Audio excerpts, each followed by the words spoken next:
Mbak Tia. Nah, halo Mbak Tia, ya ampun fresh banget, warnanya merah. Kita kayak bendera Indonesia ya Mbak. Harusnya aku di atas, aku di bawah, Mbak Tia di atas gitu ya. Kayaknya Mbak Tia muter-muter deh. Coba aku cek lagi. Teman-teman, Mbak Tianya nge-lag atau aku nge-lagging di teman-teman gimana?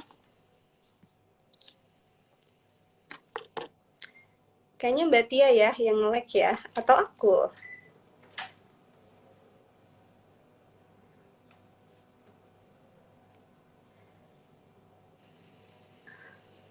Halo, Hai Bill, halo Bu. Udah Mbak Tia, udah Mbak. aku udah ganti wifi, semoga yang ini aman. Alhamdulillah. Ini kayaknya lancar sih Mbak Tia, ya ampun fresh banget. Aku suka gaya rambutmu yang baru ini Mbak. Terima kasih. Harusnya tuh kita ketukeran gak sih Mbak, biar kayak bendera merah putih, aku di bawah, kamu di atas Mbak. Iya, kita tinggal dikerek ya habis itu. Iya, iya. Oke Mbak Tia, terima kasih udah mau join live IG bareng aku lagi. Tadi aku udah opening, aku udah kasih tahu sama teman-teman Zafinance nih, Zafriends yang udah gabung. Kita tuh bakalan ngomongin beli rumah.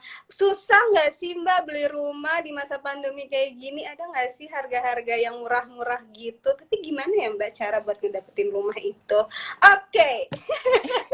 Nah Mbak Aku Tia, mau sapa-sapa Zapfriends dulu ya. Hai oke Zapfriends oke boleh semuanya, Kak. dimanapun teman-teman berada. Aku harap kita semua dalam keadaan sehat ya. Dan yang pasti selalu happy. Amin, ya ampun Mbak Tia. Doain aku juga semoga cepat sembuh ya Mbak. Aku agak-agak seret nih soalnya aku lagi nggak enak badan. Amin, amin. Sehat semuanya. Oke Mbak Tia, pertanyaan pertama dari aku. Hal-hal yang harus Mhm. diperhatikan itu sebelum kita, bentar Mbak, aku kayaknya agak bingung nih. Oke, pertanyaan pertama. Sebaiknya nih Mbak Tia, Minum dulu, kita tuh biar fokus. Mbak Tia, sebaiknya kita tuh beli tanah lalu kita bangun atau kita beli rumah yang memang udah jadi sih Mbak? Oke, nggak ada yang salah sih Bill, mau beli tanah terus bangun atau mau beli yang udah jadi, nggak ada yang salah. Nah, yang dua-duanya itu ada plus minusnya masing-masing. Yang penting kita tahu aja plus minusnya itu seperti apa. Kalau beli tanah terus bangun sendiri, ya keuntungannya kita bisa desain sesuai kemauan kita. Kita bisa Iya. nentuin tuh kamarnya mau ada berapa, mau ngadep mana. Terus udah Mm, gitu mau pakai keramik warna apa, terus udah gitu jendelanya bentuknya kayak apa, semuanya kita bisa nentuin sendiri. Tapi kekurangannya kita mau nggak repot mm, untuk ngurusin ina itu, cari ina itu, milih kontraktor, belum lagi walaupun kita pakai kontraktor, kita kan tetap mesti kontrol juga tuh. Sekali-sekali mm. mesti kita datengin. Dan terus biasanya kalau kita bangun, beli tanah dulu terus bangun, kita mesti siap dana yang cukup lumayan. Sedangkan kalau kita beli rumah yang udah jadi, enaknya ya semuanya terima beres. Semuanya udah Iya. jadi tuh. Tapi karena terima beres, ya terima apa adanya juga. Desainnya seperti apa, speknya seperti apa. Terus belum lagi kembaran deh, sama kanan, kiri, depan, Iya betul. belakang. Ya udah seperti itu. Cuman ya kelebihannya kita nggak repot, kita nggak harus ngurusin ina itu. Dan juga kalau kita beli rumah yang udah jadi, itu tuh kita biasanya dananya tuh nggak harus ready dalam jumlah besar, karena kan kita bisa dibantu tuh Mm. pembiayaannya, bisa dengan KPR dan segala macamnya. Nah, tinggal kita tentuin aja, kita sesuaikan dengan kondisi dan kemampuan kita seperti apa. Oke. Jadi itu tadi pertimbangannya Mbak. Yang penting kayaknya tuh mau beli tanah ke, mau beli rumah yang udah jadi ke, yang penting duitnya ada dulu ya Mbak ya. Mhm. Oke, Mbak Tia pertanyaan kedua. Hal-hal apa aja sih Mbak yang perlu kita pertimbangkan saat kita tuh mau membeli rumah atau properti? Oke. Dari SD kan kita udah diajarin tuh ya, Bill ya. Kebutuhan Hmm, dasar manusia, sandang, pangan, papan. Berarti kan termasuk rumah tinggal. Nah, berdasarkan survei juga nih, ternyata beli rumah tuh termasuk salah satu tujuan keuangan yang utama. Yang hmm, kemungkinan akan jadi salah satu aset kita yang nilainya cukup tinggi dan juga mungkin akan kita tempati dalam waktu yang cukup lama. Nah, karena itu kita belinya tuh jangan karena kita FOMO atau karena disuruh iya. orang tua atau Betul, betul. karena nanti kalau ketemu bude, tante, om, nanti ditanyain lagi umur segini kok belum punya rumah gitu. Jangan sampai karena itu gitu. Tapi kita memang merasa kita perlu beli rumah. Kita mesti tahu dulu apa nih yang kita perlukan. Kita mesti tahu tujuan kita beli rumah tuh mau buat apa sih? Mau kita tempati atau mau kita investasikan. Terus kita cari lokasi mana nih yang sesuai dengan tujuan kita itu. Lalu tipenya nih yang seperti apa sih yang cocok buat kita? Nah, ini Mm-mm. sebetulnya ada banyak-banyak hal nih, Bill, yang nanti akan Mm. kita bahas tuh hari Jumat besok. Oh iya benar, jadi tuh nanti ya di kelas tanggal 18 Maret nanti tuh Mbak Tia Wibowo bakalan jadi narasumber di kelas Pops Online Financial Guide for Buying a House, pertimbangan memilih KPR. Nah nanti di tanggal 18 Maret itu teman-teman bisa langsung tanya nih sama Mbak Tia, langsung dicecer tuh pertanyaan-pertanyaan. Kira-kira aku tuh mau beli rumah mendingan pas nikah atau sebelum nikah ya? Atau beli rumah dulu apa nikah dulu ya? Pertanyaan-pertanyaan itulah ya Mbak ya. Oke, Betul. berarti ya kita ke pertanyaan ketiga nih Mbak. Apakah bijak Mbak kita tuh mengambil pinjaman tapi untuk merenovasi rumah? Oke, ngomong-ngomong soal pinjaman, kita mesti paham dulu nih, kenapa kita mau berutang. Kalau untuk renovasi, kira-kira tuh kita renovasinya karena butuh atau karena ingin? Atau Kalau karena cuman ingin ya? ingin karena tetangga lagi pada renov, lupain aja ya, nggak usah ngutang, nggak boleh, selesai, titik. Tapi kalau misalnya kita perlu, kita butuh renovasinya, karena misalnya ya memang udah usianya gitu kan, udah perlu perbaikan sana-sini gitu, atau anaknya sudah tambah gede, jadi perlu untuk tambahan ruangan, oke, kita bisa, mungkin pinjaman adalah salah satu solusi. Lanjutannya, tapi ada lanjutannya nih, kita mesti cek kondisi keuangan kita tuh seperti apa. Kita cek, kita udah punya dana darurat belum? Kalau misalnya udah ideal belum dana daruratnya? Kalau misalnya belum ideal, ya at least adalah 3 kali sampai 6 kali pengeluaran utama dan kita masih terus ngumpulin dana darurat. Lalu setelah ngecek dana darurat, kita ngecek juga nih, kita punya pinjaman apa aja sih? Apakah KPR kita udah beres atau belum? Atau kalau Hmm. misalnya KPR udah beres, mungkin punya pinjaman mobil nggak? Atau malahan masih punya kartu kredit lagi nih, utang kartu kredit. Kalau sampai masih punya utang kartu kredit, ya ini mesti diberesin dulu. Gitu. Kalau udah beres, ya misalnya lihat lagi nih utang-utang yang lain tadi kan, kita hitung kira-kira si utang-utang lain itu kalau dijumlah itu memakan berapa persen dari penghasilan bulanan kita ya, cicilannya itu. Nah, terus kita coba simulasikan lagi nih, kalau sampai kita harus renovasi dan harus dengan pinjaman, nanti cicilannya berapa? Pokoknya nanti kalau di Oke. total-total, semua total pinjaman itu harus di bawah 30% dari penghasilan kita. Jadi supaya tujuan kita yang lain pun tetap bisa berjalan berbarengan walaupun kita masih punya pinjaman. Oke, Mbak Tia, kalau kita ditawarin cicilan KPR tanpa DP atau bunganya tuh 0%, nih kayaknya banyak ya promo-promo yang sekarang tuh aku denger DP-nya 0% lah, bunganya 0%. Nah, sebaiknya tuh kita ambil atau enggak sih, Mbak?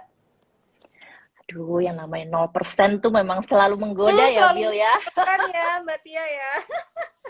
Apalagi kalau pakai pay letter. Aduh, rasanya Hmm, semua juga mau dibeli tuh. Tapi aduh, Friends mesti paham, yang namanya utang, ya tetap utang, mesti kita kembaliin. Kalau bunga 0% masih mendingan, nggak ada bunganya tuh ya. Paling bikin habit kita aja jadi nggak bener. Lama-lama keuangan jadi nggak sehat. Karena kebanyakan ngambil yang 0% nggak nyangka ternyata udah banyak, tahu-tahu setiap bulan gajinya setengahnya udah dipakai buat bayar cicilan. Amit-amit jangan sampai kayak hmm, gitu ya.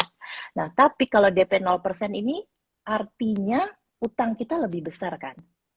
Jadi dari hmm, harga barang yang kita beli, semuanya tuh kita ngutang. Betul nggak? oke, Nah, semakin ya, banyak kita ngutang, jadi semakin besar bunga yang harus kita bayar. Bunga ini akan nantinya jadi beban keuangan kita. Jadi kalau hmm, memungkinkan, sebaiknya kita pilih yang ada DP-nya. Supaya apa? Supaya utang kita jadinya nggak terlalu besar. iya, Gitu. iya. Syukur-syukur juga waktunya jadi bisa lebih pendek. gitu. Berarti mendingan yang ada DP-nya ya Mbak ya. Kalau 0% nih takutnya ada buntutnya gitu ya Mbak ya di belakang ya Mbak. Oke, Mbak Tia, pertanyaan terakhir nih dari aku karena udah lumayan banyak nih Mbak yang tanya.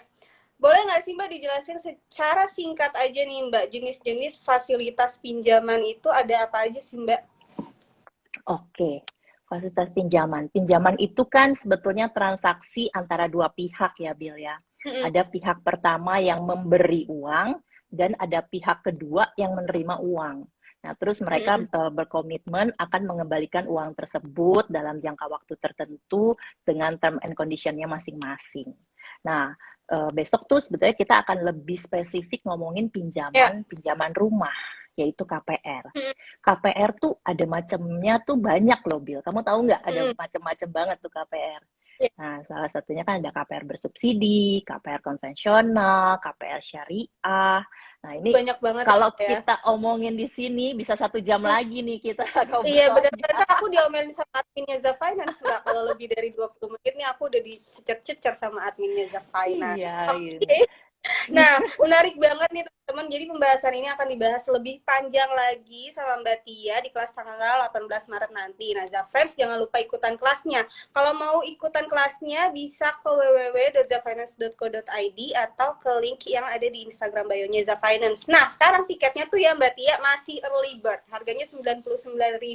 Mendingan buruan daftar karena nanti bakalan diubah lagi harganya menjadi normal price-nya tuh. Coba aku lihat normal price-nya harganya kayaknya 100-an lebih, 120-an deh ya Mbak Tia. Nah mumpung sekarang masih harganya di bawah 100.000, mendingan sekalian cepetan daftar karena tadi tuh aku lihat nih tadi pagi tuh kuotanya sisa 20-an lagi nih Mbak Tia. Oke, nah Mbak Tia, udah banyak nih pertanyaan. Kayaknya aku bakalan pilih 3 pertanyaan atau 2 pertanyaan karena udah dicecer-cecer sama adminnya The Finance nih. Aku pilih yang pertama ini relate sama aku Mbak pertanyaannya. Oke. Mbak Tia, kapan waktu yang tepat untuk membeli rumah khususnya untuk yang belum menikah? Mendingan beli rumah pas nikah atau nanti aja gitu? Beli rumah gimana sih sebelum nikah gitu loh Mbak Tia. Jadi belinya sebelum nikah apa nanti sesudah nikah gitu ya. Oke. Nah, ini ada beberapa pertimbangan nih. Kalau misalnya kita belinya sebelum nikah, ya ini jadi harta pribadi kita gitu kan. Tapi kalau misalnya nanti belinya sesudah nikah berarti jadi harta bersama. Tinggal pertanyaan berikutnya adalah kita udah tahu belum mau tinggal di mana?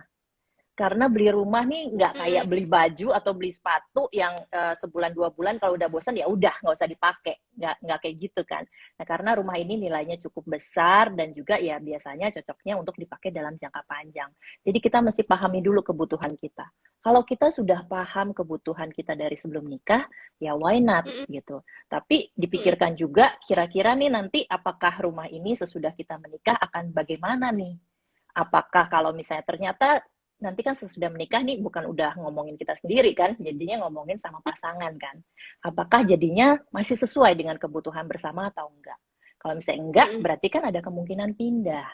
Nah, kalau misalnya kita pindah, apakah rumah yang kita beli ini bisa digunakan untuk investasi? Gitu. Kalau misalnya ternyata masih cocok untuk investasi, ya berarti sudah bisa kita untuk beli sebelum nikah. Tapi kalau misalnya kita aja belum tahu mau tinggal atau enggak di situ dan terus buat investasi kok kayaknya masih ini daerah berkembang banget, masih jangka panjang banget, ya sebaiknya ditunda aja dulu sampai kita paham banget apa sih kebutuhan kita. Oke. Nah, ini pertanyaan selanjutnya dari Mbak Dita. Mbak Tia, boleh nggak sih kita melunasi baiknya apabila kita punya duit untuk melunasi rumah sisanya atau buat renovasi atau memang tenor? Yang paling bawah nih Mbak pertanyaannya kelihatan nggak Mbak di Mbak Tia? Iya. Oke, aku lihat. Jadi pertanyaannya adalah boleh nggak sih kita melunasi KPR saat kita punya duit atau sebaiknya dipakai buat renovasi atau untuk memotong tenor gitu kan ya? Oke. Kayaknya Mbak Tia nge-lag lagi ya.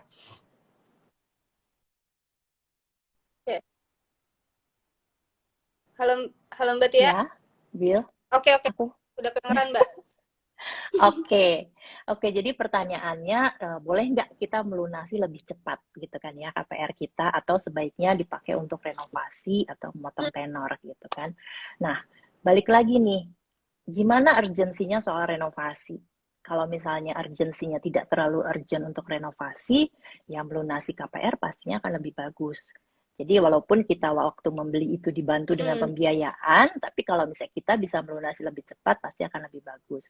Tapi kita cek kembali sama banknya, sama pemberi pinjamannya, gimana Mm. nih term and condition-nya kalau misalnya kita melunasi dipercepat. Kalau misalnya biasanya tuh suka ada penalti tuh, Bill. Nah, Mm. itu kita tanyakan gimana penaltinya, terus seperti apa caranya dan bagaimananya. Di situ nanti kita hitung-hitung. Nah, itu dia makanya penting kita tahu sebelum kita ngambil KPR bahwa apa nih syarat-syaratnya gitu, dan terus banknya cukup transparan nggak. Nah, Mm. sebaiknya kita pilih bank yang transparan, yang juga memberi keterbukaan informasi soal salah satunya pelunasan dipercepat ini gitu kan. Oke. Jadi nanti kita bisa cek kalau misalnya kena penalti itu yang harusnya kita negokan di awal gitu. Mm. Jadi kalau sebelum kita apply KPR kita negokan kira-kira nanti penaltinya tuh terhadap outstanding atau pelunasan kita. Jadi kita bisa cari nih bagaimana supaya kita dapat kesepakatan yang menguntungkan kedua belah pihak gitu. Jadi Oke. poinnya kalau bisa dilunasi dan renovasinya tidak urgent, tentunya akan lebih baik. Oke. Nah, aku coba pilih lagi ya Mbak, satu lagi. Nih, dari Mbak Tilam. Kelihatan nggak sih Mbak? Kok aku malahan udah nggak ada tulisannya ya? Oh, nih. Oke. Mbak Tia, kalau dana beli rumah udah 20% dari target harga. Nah, yang 20% ini mendingan KPR atau KTA ya Mbak? Oke, sebaiknya sih kalau memang untuk beli rumah ya tetap dengan KPR. Mm-mm. Karena ya biasanya perhitungan bunganya pun akan lebih friendly ya untuk KPR gitu. Dan palingan ya kita cari aja yang tenornya pendek, tapi tetap masih masuk dengan porsi cicilan kita. Porsi Mm-mm. cicilan kita dan apa namanya kita cari ya itu bank yang bisa memberikan fasilitas pelunasan dipercepat. Jadi once kita punya uang langsung kita lunasi lagi. Oke. Oke, Mbak Tia, boleh satu lagi nggak Mbak pertanyaannya nih? Boleh. Oke, ini dari Mbak Haizuran Afiza. Sebentar. Kok nggak muncul ya Bill di layarku? Ini sekarang udah muncul Mbak? Oke. Ya, udah muncul. Oke. Selamat malam, Mbak Tia mau tanya, ada rencana punya rumah dalam beberapa waktu dekat, tapi seiring tahun harga rumah kan makin naik nih, Mbak Tia. Mending DP pas-pasan tapi kebeli sekarang, atau kumpulin DP-nya dulu sampai agak lumayan. Tapi harga rumah kan nanti pasti akan lebih naik ya, Mbak Tia ya. Oke, nah kita memang mesti research nih, gimana kenaikan harga di daerah Hmm. yang diinginkan. Kalau misalnya kenaikannya cukup Hmm. tinggi dan memang developernya ada fasilitas untuk DP ringan, ya udah kita ambil aja. Tapi tadi tuh seperti yang aku bilang, cari bank yang bisa memberi fasilitas pelunasan dipercepat. Jadi once kita punya rezeki lebih, kita langsung kita top up untuk pelunasan itu. Oke, nah Mbak Tia, karena waktunya juga udah sangat-sangat mepet ya, aku udah percaya apa enggak nih, aku udah diingetin banget sama tim adminnya Za Finance, katanya jangan lama-lama gitu ya. Oke, biar jangan lama-lama nih, nanti kita biar lama-lamanya ketemunya di kelas nanti aja deh ya Mbak Tia ya, tanggal 18 Maret. Aku cek barusan ternyata kuotanya sisa 14 nih yang early bird. Nah teman-teman kalau misalnya mau daftar, mendingan sekarang ke websitenya Za Finance atau di link yang di bio di Instagramnya Zap Finance. Mbak Tia, terima kasih ya. Aduh, aku berterima kasih banget deh sama Mbak Tia malam ini. Terus rambutnya juga, aduh, aku suka banget sama Mbak Tia nih ya. Malam